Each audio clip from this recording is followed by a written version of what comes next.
My name is April Jari. My husband and I have 4 kids, and we've been parishioners here at St. Catherine Drexel for about 10 years. And the thing that stood out to me for today's reading was the scripture verse.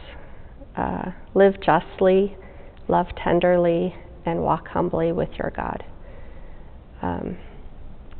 Especially that last part, walk humbly with your God. I think sometimes we forget, or somehow it doesn't strike us as much as it should, that God is very humble. I think of all the religions in the world, I think probably Christians are the only ones that believe God is almighty and omnipotent and all-powerful, and also He's humble. The distance between us and God is infinite, and He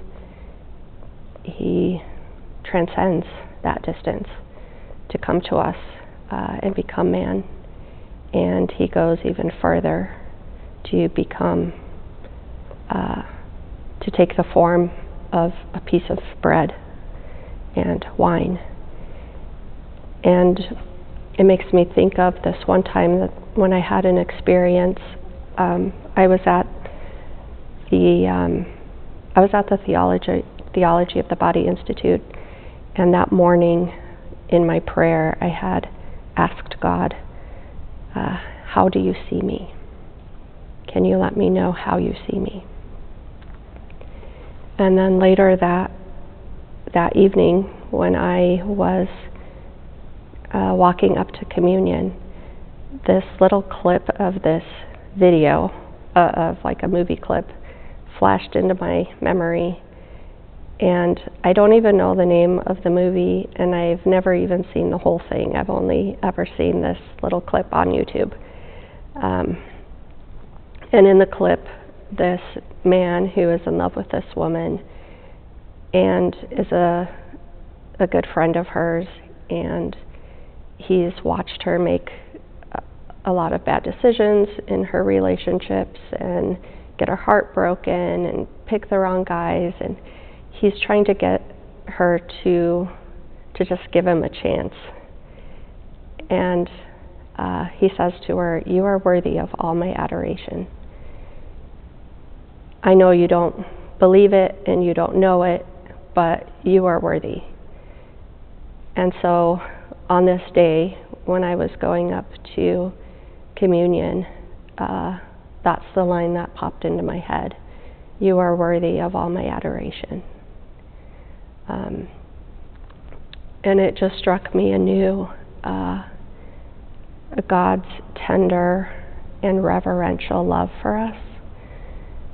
He, the God who made everything by His word alone, now obeys the words of a man when the priest says the words of consecration. And it seemed on that day when I was going up to communion, it just struck me that standing before the Eucharist, I retain all my dignity as a person.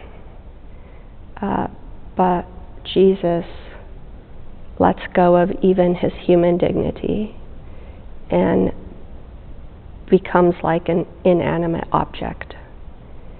And it seemed almost as if He were bowing to me. And I think maybe we don't hear often enough or realize how much reverence, how much delicate tenderness that God has for us.